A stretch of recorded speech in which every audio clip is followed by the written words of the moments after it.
হচ্ছে, তাই জন্য আমাদের তলপেটে খিচুড়ি ধরে থাকে, ব্যথা হয়। আর যেরকম ব্যথা হলে তোমরা কি করতে পারো?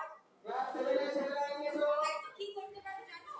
যদি হট ব্যাগ থাকে, হাসপাতাল করার আগে হট ব্যাগ না থাকে, তাহলে বোতলে গরম জল বেঁধে সেটাতে কাপড় মুড়িয়ে তোমরা পেটে সেঁক দিতে পারো, তাই তো? তাহলে অনেকটা আরাম লাগবে। ঠিক আছে? আচ্ছা, আমাদের যৌনিদি অনেক সময় তোমরা দেখবে যে যৌনি স্রাব বেরোয়, তাই তো? সাদা রঙের হয়, সেটাকে অনেকে বলে শরীরে পুষ্টি না থাকলে তোমাদের বেরোয়, তাই কি? এটা একদম ভুল, বিশ্বাস করবে না। সাদা যৌনি স্রাব বেরোনো খুব স্বাভাবিক, খুবই নরমাল, ঠিক আছে? এবার সেই যৌনি স্রাবটা যদি তোমরা দেখছো যে কালো কালো বেরোচ্ছে বা হঠাৎ করে হলদে হলদে দেখছো বা ছানা কাটার মতো লাগছে, ঠিক আছে? তার মানে কোনো রকমের হয়তো ইনফেকশন বা ব্যাকটেরিয়া তোমাদের শরীরে হয়েছে, যেটার জন্য তোমরা যদি ঠিক না হয় 5-7 দিনের মধ্যে ডাক্তার দেখিয়ে নেওয়া উচিত। ঠিক আছে? যদি চুলকানি হয় বা কোনো রকমের তোমাদের অস্বস্তি বোধ হয়, ঠিক আছে? আচ্ছা, আমাদের মাসিক চক্র কাকে বলে? কেউ বলতে পারবে? পিছনে বলো তো, মাসিক চক্র কাকে বলে?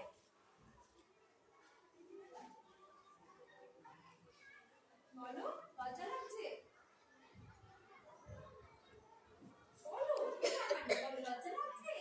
Hello everyone, we are live from Jharkhali, Sundarban area. We are having menstrual hygiene workshop with the students.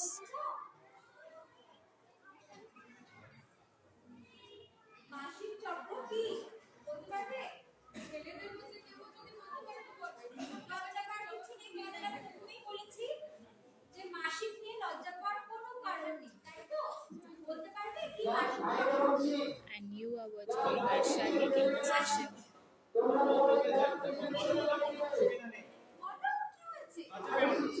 আচ্ছা, ঈশা হাসো, কি হয়েছে? আচ্ছা হাসো, এসে না তারপরে শুনো। আচ্ছা, আগের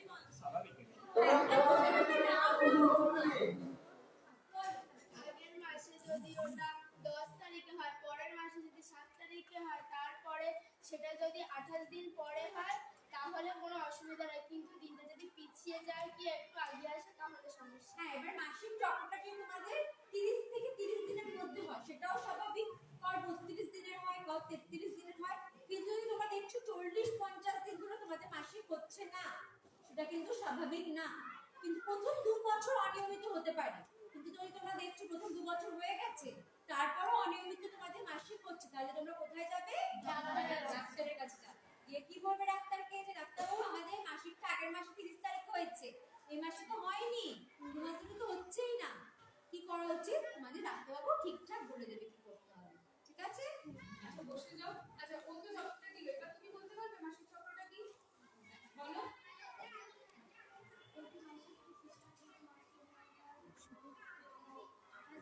Begin album that we are live as well from the page you can see.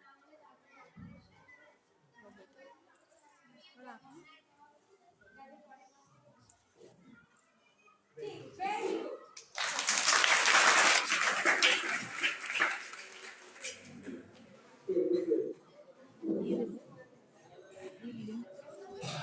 আচ্ছা, হ্যালো হাই, হ্যালো হাই, বোঝা যাচ্ছে কি বলছি? বোঝা যাচ্ছে? সংকুচিত পেটে ব্যথা বা খিঁচুনি হয়ে থাকে। আসলে জরায়ু সংকুচিত হয় রক্ত নিংড়ে জড়ি দিয়ে বের করে দেওয়ার জন্য, এবং তার ফলে কিছু মেয়ের এই ব্যথা অনুভব হয়। এটা একেবারেই স্বাভাবিক, এতে ভয় পাওয়ার কোনো কারণ নেই। মাসিকের সময় শরীরের যেসব পরিবর্তন আসে, তার ফলে কারো মুখে ব্রণ হতে পারে, কারো মাথা ধরতে পারে, আবার কারো কারো ঘন ঘন মেজাজ বদলাতে পারে। এই সমস্ত মুশকিল আসনের কিছু উপায় বাড়িয়ে দেওয়া যেতে পারে। রোজ মাঝারি গতিতে অন্তত 8 ঘন্টা হাঁটো। বালাসন, প্রজাপতি আসন আর ভুজঙ্গ আসনের মুদ্রায় বসে 5 বার লম্বা শ্বাস নাও। তলপেটে গরম জলের ব্যাগ দিয়ে সেঁকও দিতে পারো। প্রচুর পরিমাণে জল খাও এবং পর্যাপ্ত মাত্রায় ঘুমাও। মাসিক শুরু হওয়ার পরে শরীরে আয়রনের চাহিদা অনেকটাই বেড়ে যায়। আয়রন এবং ভিটামিন সি যুক্ত খাবার খেলে মাসিকের সময় অস্বস্তি থেকে অনেকটা সারা জীবন মাসিক হবে? না বিনা। মাসিক সাধারণত 45 থেকে 55 বছর বয়সের মধ্যে আপনা-আপনি বন্ধ হয়ে যায়। একে মেনোপজ বলে। মায়েদেরও মাসিক হয়? হ্যাঁ বেটি, 45 থেকে 55 বছর বয়স হওয়া পর্যন্ত ওনাদেরও নিয়মিতভাবে মাসিক হবে। আমার মতে তোমাদের উচিত তোমাদের মায়েদের সাথে মাসিক সম্পর্কে কথা বলা। অনেক ক্ষেত্রে মেয়েদের মাসিক সংক্রান্ত অভিজ্ঞতা মায়েদের অভিজ্ঞতার মতো দিতে পারে।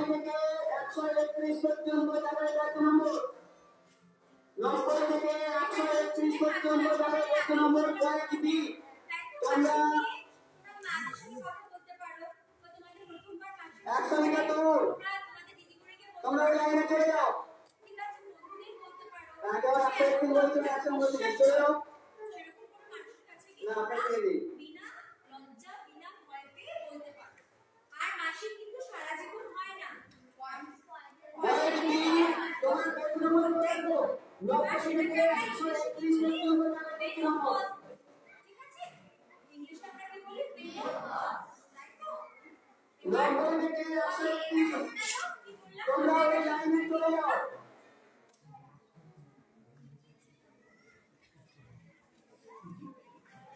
তুমি আজকে আমাদের খুব দরকারি কয়েকটা বিষয় শেখালে দিদি, কিন্তু এই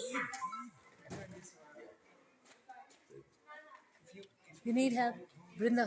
Help, help. Shubham. তোমরা 100 মিটার দৌড়ের জন্য মাঠের সেন্টারে চলে যাও, মাঠের দক্ষিণ প্রান্তে।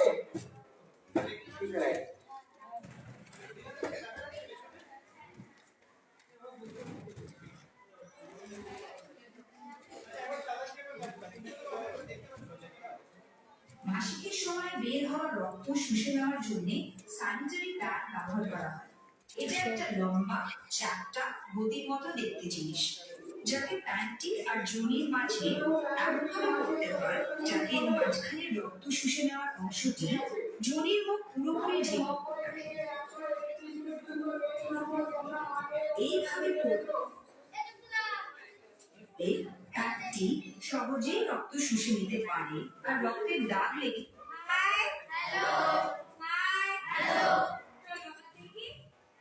প্যাডটি নষ্ট হতে দেয় না।